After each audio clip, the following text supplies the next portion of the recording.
Welcome to Everything Counts Sports Edition, a special 4-part vodcast series featuring 4 of Investec's sports ambassadors and some of the most loved athletes in the country. Once a month, we sit down with one of our ambassadors and really get frank about money, how they made it, how it shaped them, and the financial mistakes they've made along the way. Today's guest needs little introduction. From the streets of Kraaifontein in Cape Town to playing on some of the biggest stages in world rugby. He's a man known for his grit, humility, speed, and unstoppable determination. I'm delighted to be joined by World Cup rugby champion, trailblazer, and one of South Africa's most favorite sons, Cheslin Kolbe. Cheslin, thank you for joining us here on Everything Counts. Let's go back then to your early years as a young man growing up. What are some of the money lessons that you're getting at that point? Are your parents teaching you how to save, be patient with money, or you a kid that gets their money and just blows it on sweets? My dad would always tell me, listen, use your money wisely, be careful what you spend it on. I think primary school, I'd either get like a 1 rand or a 2 rand every day, and I'll just save that up till the Friday, and when the weekend comes, I'll either have like a 5 rand, a 7 rand, or whatever it is, and then I'll use that for the Saturday and the Sunday, and then just start again the Monday to save up, or I'll just save up for the whole month, and then I have a good bit of cash for myself. So I think the discipline has always been there. My dad has definitely enrolled good values in terms of saving and teaching me that tool at quite a young age, and I think I've definitely taken that to where I am today. And yeah, I always try and make wise decisions, whether I need to pay for something, whether I need to pay someone else. But you didn't get it that easy, right? You surely were doing some chores to get those 1 rands and 2 rands. I had to do dishes, had to clean up the yard to get a bit of extra cash, and sometimes there wasn't money to go to school, and you just have to just stuck it out for the day. But yeah, just for the little that I've got, I've always been appreciative of it, and also make sure that I train myself with good knowledge. And especially my parents don't come from a financial background, so all they're used to is either just saving money, keeping money at home under the pillows or the mattress and that. But yeah, today life is different. The serious decisions came quite early in your career at 14 years old, already getting a scholarship. Do you believe your life right now, were you always going to be a rugby star, or you had other ambitions as well? Yeah, I grew up in a family where sport was everything. My dad, my mom participated in both athletics, rugby. So yeah, athletics was my number one during primary and high school, and rugby has always been a favorite because my dad was a big influence in the community, and I always went to go and train with him, watch him play on weekends, and I always loved the game. But I never thought that I would make rugby a professional career, to be quite honest, even though I would have at that time looked up to people that inspired me, that plays good rugby. And who are those people, if you can remember? My dad definitely was one, Gio Aplon. Oh wow, what a player. At such a young age. Yeah. And then my all-time favorite was Christian Cullen. Also not the biggest guy on the rugby field, but makes a lot of magic. But just coming back to the question is, when you see someone doing good and you want to be like that person, it obviously challenges yourself with what you do in your day-to-day life and how you see yourself and what you're willing to obviously put in to reach a certain goal and where you want to be in the future. So I think rugby basically started for me at the age of, I would say, between 14 and 16. Even though I played trials from under 12, I never made it. So within the Western Province or the region is 12 rounds of trials. I've only made it to the second round since under 12 to under 14. And then under 15 made it to like the 4th round. And under 16, I just told my dad, listen, I'm not getting anywhere. Everybody's telling me I'm obviously too small and too light to play the game because I'm playing against bigger guys. And that was my challenge every time. And I told him in 2008, I'm going to give it one more crack. I'm going to try and train as hard as I can and obviously stay committed to hopefully getting an opportunity from someone from the outside. And 2009, I went to the same trials. I played all 12, managed to get to the final round and got selected for the broader Western Province squad at under 16. And I must say I was very overwhelmed because I was playing against schools which had kids, more than 50 to 60 kids coming with a bus to those trials, and I was the only one from our school, so try and just perform when there's opportunity given to me. When you look back at that 14-year-old, what would you tell him now? I think just get out of your shell, because I'm quite a shy guy. I don't like being out there, but just get out there, leave everything out there, and just make sure that you don't have any regrets at the end of the day, and you just enjoy every moment, enjoy working hard, enjoy the sacrifices along the way. And at times it's challenging because you got your friends at a quite a young age. They're enjoying their weekends, they're enjoying their week, doing different things, where for me it was something completely different, just trying to stay focused on what my dream and my goal was, but then also to try and balance that out with my family, with my cousins and friends back home, to enjoy my childhood. The big time comes. Western Province is giving you a contract. I'm not going to ask you about the signing on fee, but do you remember what you did with your first paycheck? I'll be honest. So yeah, when I was in high school, our agent had reached out to me when I made the under 16 team for the first time and had a good year. And he signed me up and said, listen, I'll be happy to look after you throughout your schooling career, just to make sure that no one tries and take advantage or someone makes empty promises to you. And till today, he's been very supportive. So yeah, a lot of respect to him. Yeah, first contract on the table was something I wasn't used to at all. I told my dad, anything they put on the table, I'm happy to sign. Whether Just want to play. I just want to play rugby. I'm doing something I love, and at the same time earning a salary to do so. I just saw a few zeros, and I was just happy. A few. I was happy with that. I wasn't getting anywhere close to what the other boys were getting at that age, but anything and everything was massive for me, because where I come from, what my parents had, they never had these kind of opportunities, and I was basically the first within our family to have an opportunity like this, to sign a professional rugby contract. And with my dad, he's been a massive influence and mentor in our community, and I firmly believe from that first day I've signed my contract was living out my dad's dream as well, because till today people tell me that my dad's a better rugby player than me. Did you buy your favorite tackies? Did you buy a watch? Yeah, probably what every rugby player does. First thing you try and buy is a car. So I've learned the hard way, to be honest. I've saved up to buy my first car. Obviously, a pair of boots, trainers and that, to make sure that I'm comfortable on the field. But I think, yeah, the biggest, I wouldn't say investment, the biggest purchase I've made was a car. It's obviously not a very smart decision at such a young age. But yeah, you obviously try, and as a kid that time, you're just living in the moment, you're seeing what other people have around you, and you want to be like that, to have that as well. Yeah, so I bought my first car. I had it for a few years. Didn't make any money off it when I sold it. So that was a flag for me already, that, listen, cars are not any benefit to your future. When did money stop being an abstract thing to you and something you saw that you needed to manage with perhaps a bigger team around you? I think the challenging thing is, especially once you come out of school, obviously not getting any money, bargaining with your parents, giving you a buck here and there. But when you sign that first contract, it's earning good money at quite a young age, not having any background financial wise. And I think the more you get into the professional setup, the more you earn, the more people come and wanting to be a part of you, either investing or buying things. So it's obviously challenging, but for me, having that bit of savings background, I'll always try and be as wise as I could have been with my money, but not having that financial background and joining Investec has been a massive change to me and my family, because I get to understand what not just putting money in the bank is, what it is to invest offshore, what it is to have different markets. So the knowledge became more wise to me, and I'm just grateful for that, because if I didn't have the people supporting me and backing me and wanting the best for me and my family, things could have probably been different. I could have made more silly mistakes and decisions and buy other things, and just with my wife as well, because she has a good understanding of financials and that, so keeps you in line. It keeps me in line, keeps me where I need to be, and yeah, just as I said, the team behind me just makes all of this possible.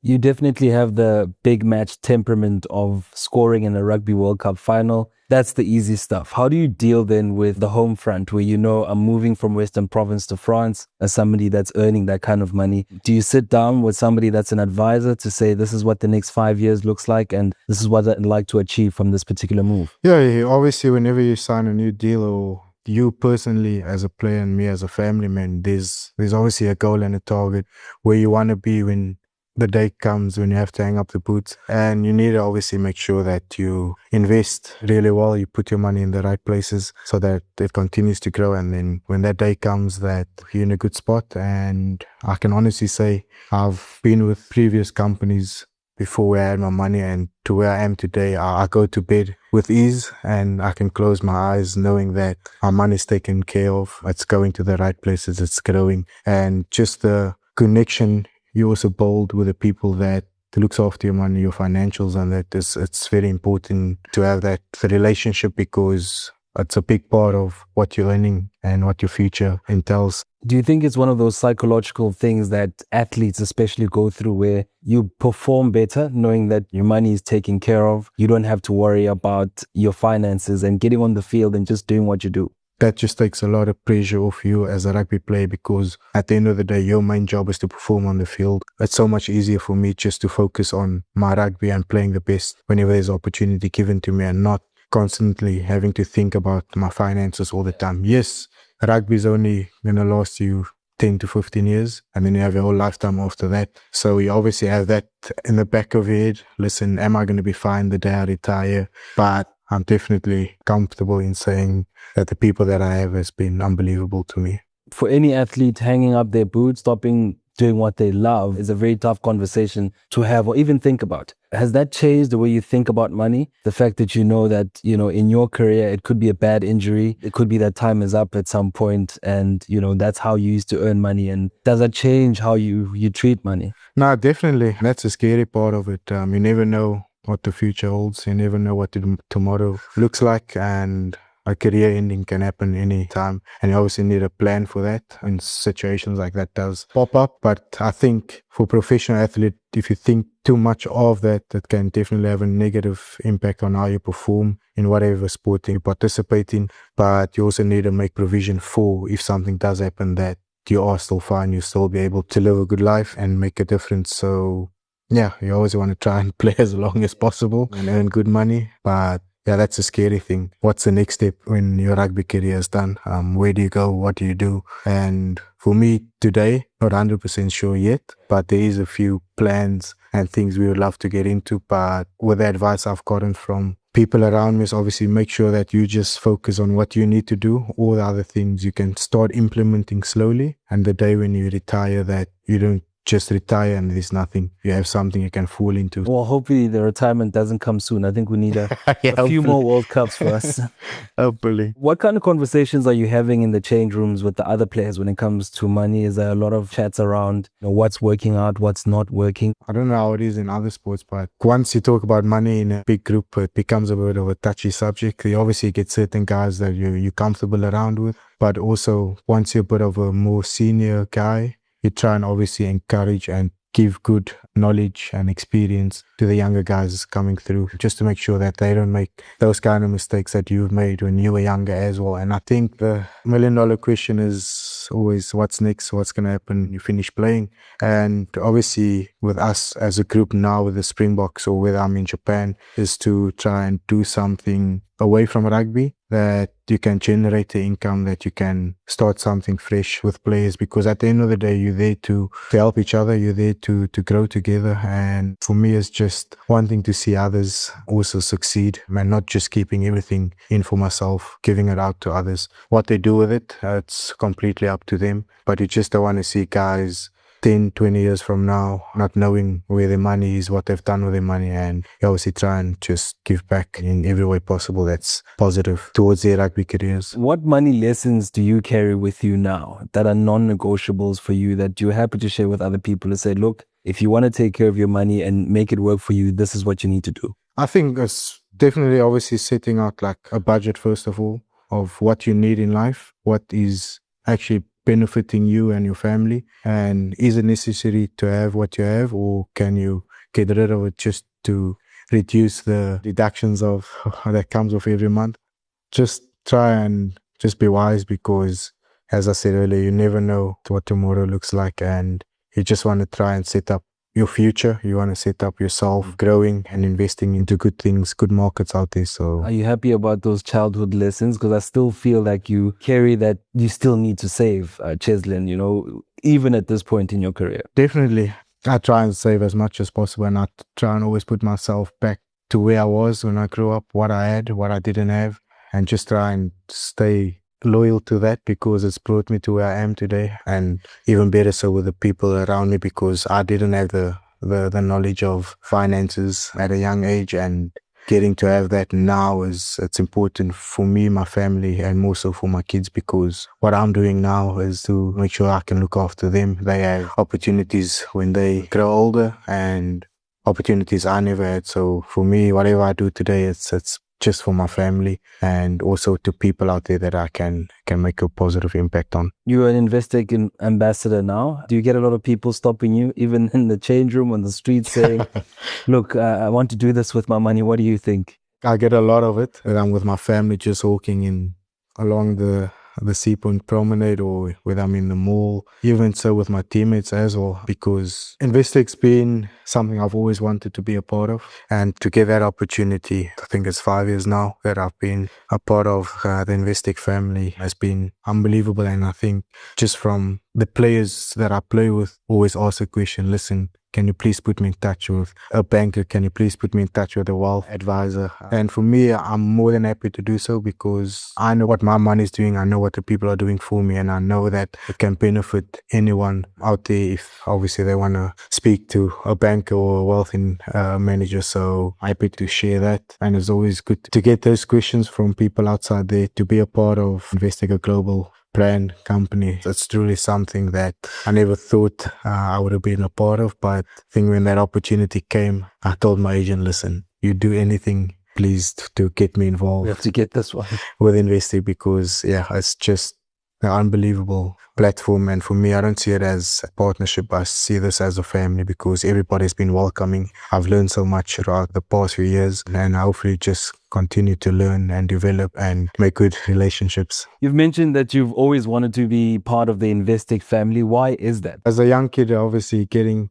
to watch TV and see the brand all over TV, I think for what they've achieved and what they've been doing, not just within South Africa, but global-wise, the impact they have, the growth they have on other people out there has been unbelievable. And just the support they also give back to kids in underprivileged communities, where they have a goal to become, whether it's a doctor, whether it's to become a chartered accountant, whether it's to become a lawyer, that they enroll those kids within a program within the Investec platform and foundation, shows that they want to make a difference. They want to see other kids also achieve their goals, knowing that they don't have the financial background, but becoming a part of the platform and the foundation within the Investec group. That's something that's been inspiring to me. And I think one of the good reasons I also wanted to be a part of Investec, I think after 2019 World Cup, Owen Farrell was Investec ambassador for the UK branch. And obviously what happened in the final, I just thought it would be a good link and story to tell for me to hopefully be an ambassador for the brand in South Africa. For me, when I walked into the office the first day, is just the family that's created within the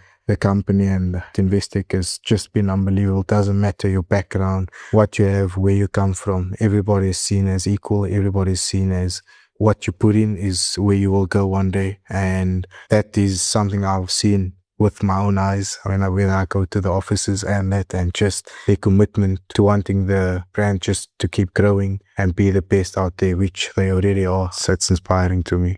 And what brand values have you seen from Investec that you would say match your view on life? I think you respect others the way you want to be respected.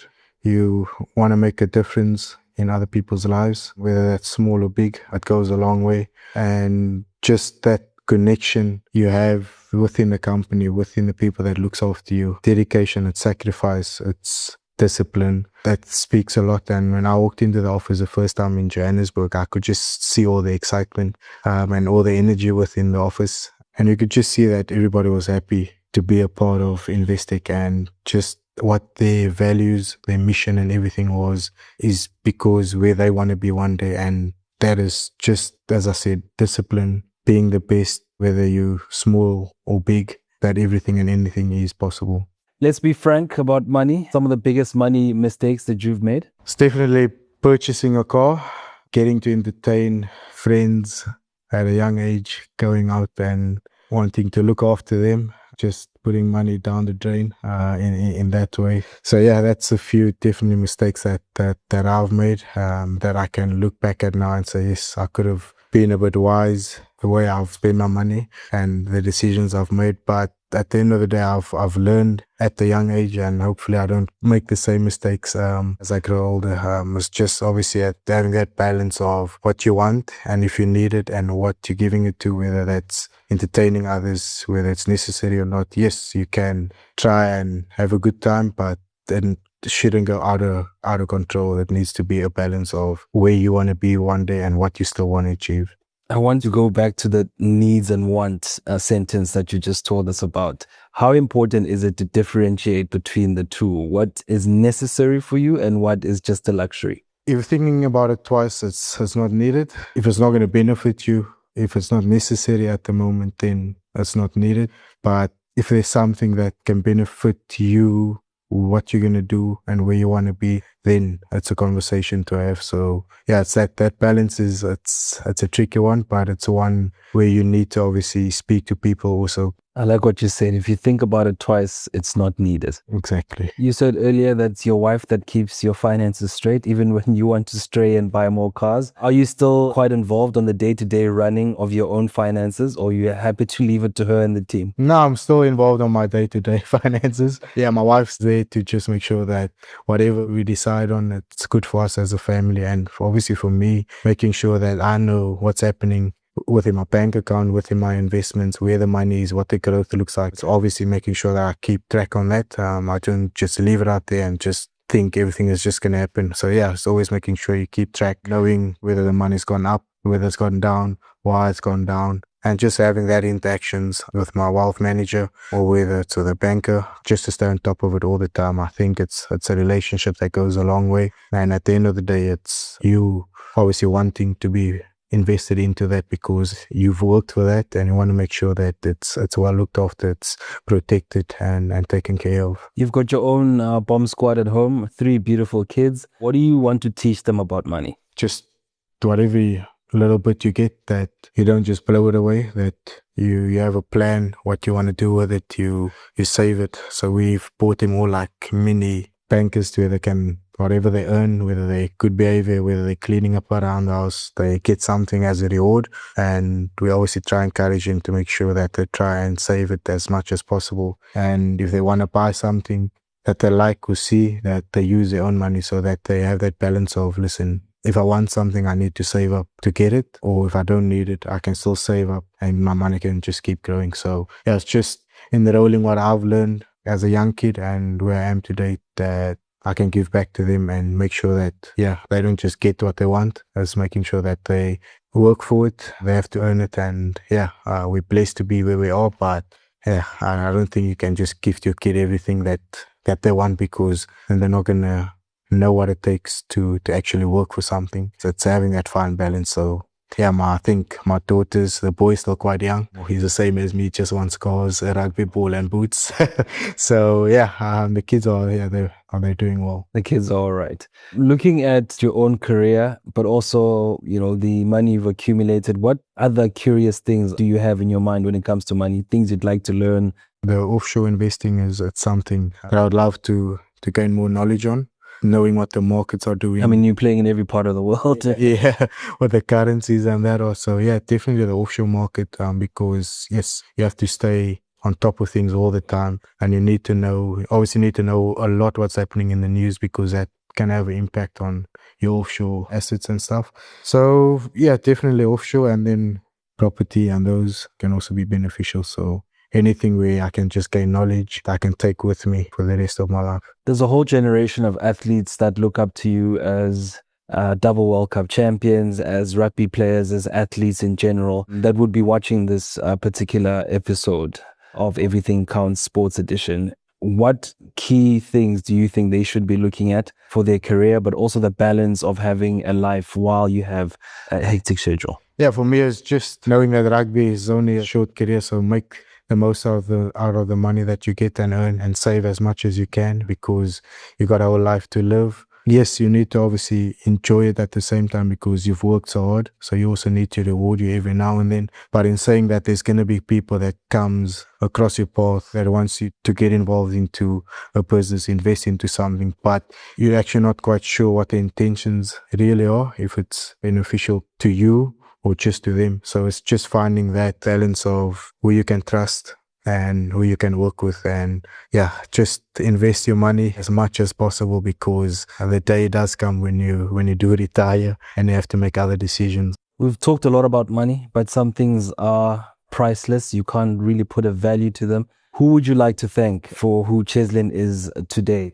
Yes, there's quite a few, but definitely my mom and my dad. Since day one, they've always been there for me. Till today, they've always been supportive and wanting the best for me. And then my beautiful wife and my kids, that's a big motivation for me and the reason why I do what I do. And then also to teachers, coaches, primary, high school, that's seen the potential within me and try and unlock that, for believing and sticking with me. Just thank you to each and every one of them, because without their support, none of this would have been possible. I wouldn't be where I am today. And also to everybody that's come into my life throughout my professional career, thank you for also having a massive impact on and off the field for me. I respect that and I take a lot from that as well. Small or big, everything makes a big difference at the end of the day. So everyone knows who they are, who's played a massive role in my development on the field, but I think more so off the field, just encouraging me to do better, wanting to achieve more. And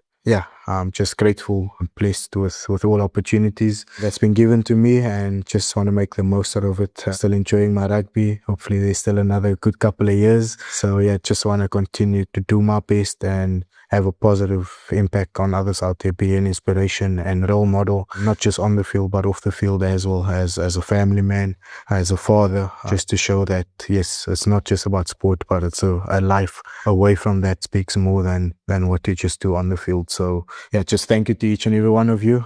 Thank you to my Investec family for looking after me and my family. It's been unbelievable, and a journey that we really enjoying and learning, and just want to continue a great relationship with the future to come.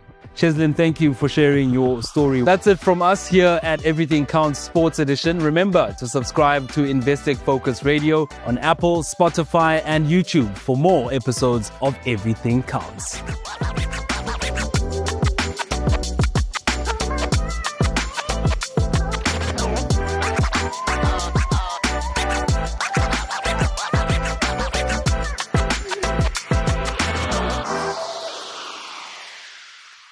The views expressed are those of the contributors at the time of publication and do not necessarily represent the views of the firm and should not be taken as advice or recommendations.